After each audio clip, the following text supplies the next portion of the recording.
Hey guys, welcome to our channel. இன்றைக்கி வீடியோவில் நம்ம என்ன டாபிக் பற்றி பார்க்க போகிறோன்னா, உங்களுக்கு ரொம்ப பிடிச்ச பர்சன் கிட்ட பேசணும்னு ஆசையாக இருக்குது. இப்போ எனக்கு கால் பண்ணால் நல்லா இருக்குமே அப்படின்னு நினைக்கிறப்போ இதை நீங்கள் செய்யுங்க.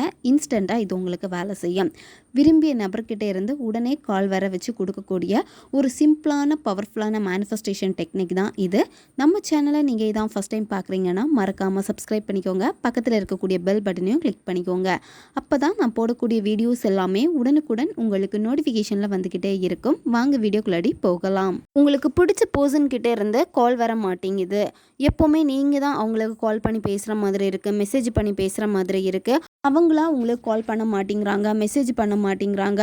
எப்போவுமே அந்த பர்சனுக்காக நீங்கள் தான் வெயிட் பண்ணிக்கிட்டே இருக்கீங்க அப்படின்னா இனிமேல் அந்த பர்சன் உங்களுக்கு கால் பண்ணுவாங்க. இதை நீங்கள் செஞ்சீங்க அப்படின்னா இது உங்களுக்கு 100% வெற்றியை கொடுக்கும். அதுவும் இன்ஸ்டன்ட் ரிசல்ட் கொடுக்கக்கூடியதான் இந்த மேனிஃபெஸ்டேஷன்.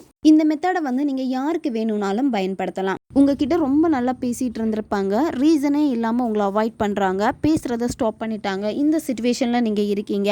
அந்த நபர்கிட்ட இருந்து கால் வரணும் அப்படின்னு நினைக்கிற பட்சத்தில் இதை நீங்கள் செய்யுங்க. அவங்க உங்களுக்கு கால் பண்ணுவாங்க.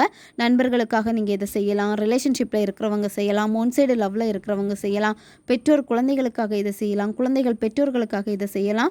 உங்கள் ஆஃபீஸில் நல்லா பேசிகிட்டு இருந்தால் உங்களோட ஹேர் அஃபிஷியல் இப்போ பேச மாட்டேங்கிறாங்க அப்படின்னா அவங்களுக்காக இதை நீங்கள் செய்யலாம். இந்த மாதிரி யாருக்கு வேணும்னாலும் இந்த மெத்தடை நீங்கள் பயன்படுத்தலாம். நன்மைக்காக மட்டுமே பயன்படுத்துங்க.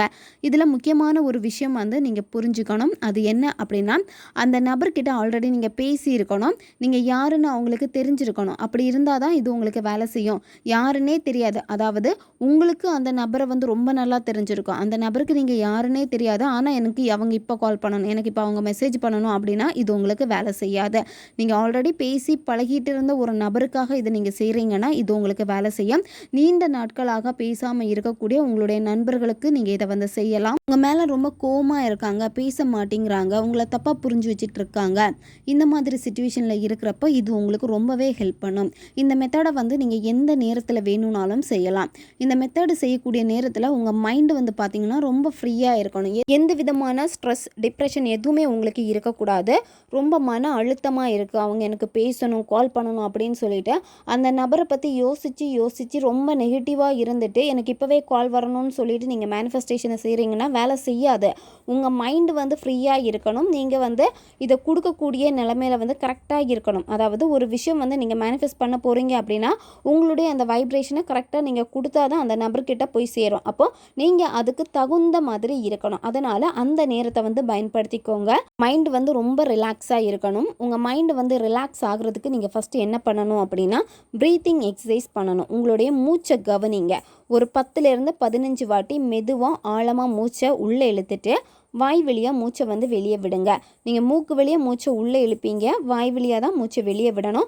இந்த மாதிரி நீங்கள் செய்கிறப்ப என்ன ஆகும் அப்படின்னா உங்கள் மைண்டு ரொம்ப ரிலாக்ஸ் ஆகும். அதுக்கப்புறமா நீங்கள் என்ன பண்ணணும் அப்படின்னா யாருக்காக இதை நீங்கள் செய்ய போகிறீங்களோ, யார் உங்களுக்கு கால் பண்ணணுமோ அந்த நபரை நினச்சிக்கோங்க. அவங்கள இமேஜினேஷனில் உங்களால் கொண்டு வர முடியலை அப்படின்னா அவங்களுடைய ஃபோட்டோவை எடுத்து பாருங்கள். அந்த நபர் கூட இருந்த நல்ல நல்ல நிகழ்வுகளை நினச்சி பாருங்கள். நிறைய மெமரிஸ் அந்த பர்சன் கூட நீங்கள் சேர்த்து வச்சுருப்பீங்க.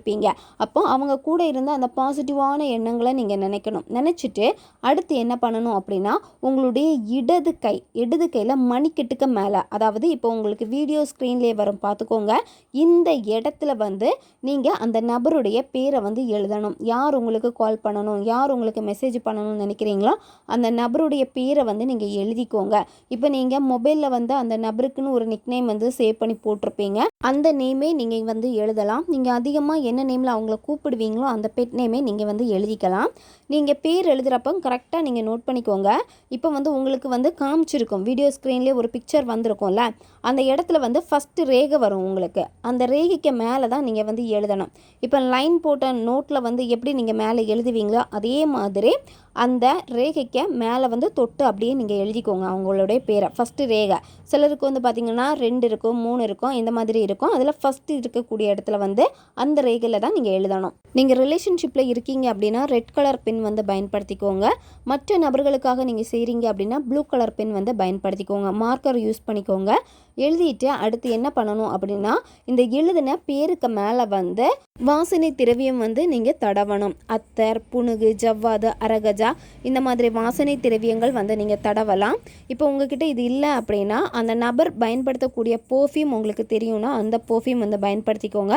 அப்படி இல்லைனா உங்களுக்கு பிடிச்ச ஏதாவது ஒரு பெர்ஃப்யூம் வந்து நீங்கள் பயன்படுத்திக்கோங்க. நேமுக்கு மேலே ஸ்ப்ரே பண்ணிடுங்க. ஸ்ப்ரே பண்ணிவிட்டு அடுத்து என்ன பண்ணணும் அப்படின்னா உங்களுடைய வலது கை கட்டை விரலை வந்து பார்த்திங்கன்னா இந்த பேர் எழுதியிருப்பீங்கள்ல அந்த இடத்துல வச்சு அழுத்திட்டு லைட்டாக வந்து நீங்கள் வந்து தேய்க்கணும். சரியா? நீங்கள் தேய்க்கிறப்ப என்ன பண்ணணும் அப்படின்னா கிளாக் வைஸில் வந்து லைட்டாக வந்து நீங்கள் ரொட்டேட் பண்ணணும் அந்த இடத்த. அப்படி ரொட்டேட் பண்ணுற நேரத்தில் நீங்கள் அந்த நபருடைய பேரை சொல்லி கால் மீ இமீடியட்லி அப்படின்னு நீங்கள் கண்களை மூடிட்டு கரெக்டாக ஃபோக்கஸ் பண்ணிவிட்டு நீங்கள் பண்ணணும். இந்த மாதிரி நீங்கள் செய்கிறப்ப என்ன ஆகும் அப்படின்னா இந்த எனர்ஜி வந்து டக்குன்னு அந்த நபர்கிட்ட போகும். அவங்களே உடனே உங்களுக்கு கால் பண்ணிடுவாங்க. கால் மீ இமீடியட்லி இந்த வார்த்தையை நீங்கள் சொல்கிறப்ப வந்து கவுண்டிங் எதுவுமே முக்கியம் கிடையாது. உங்களால் எவ்வளோ டைம் சொல்ல முடியுமோ அவ்வளோ டைம் சொல்லுங்கள். அந்த நபரை நினச்சிக்கிட்டே நீங்கள் அழுத்தம் கொடுத்துக்கிட்டே கால் மீ இமீடியட்லின்னு நீங்கள் சொல்லணும். சொல்கிறப்பவே வந்து அவங்கக்கிட்ட இருந்து உங்களுக்கு கால் வந்துடும். உங்கள் நபர் வந்து சீக்கிரமாக உங்ககிட்ட பேசுகிறது கிடையாது, ஈகோ பிடிச்ச பர்சனாக இருக்காங்க, நான் என்னத்தான் பண்ணாலுமே வந்து பேசுகிறது இல்லை அப்படின்னா உங்களுக்கு நம்பிக்கை வராத பட்சத்தில் உங்களுக்கு நெருங்கிய நண்பர்களுக்காக பயன்படுத்துங்க.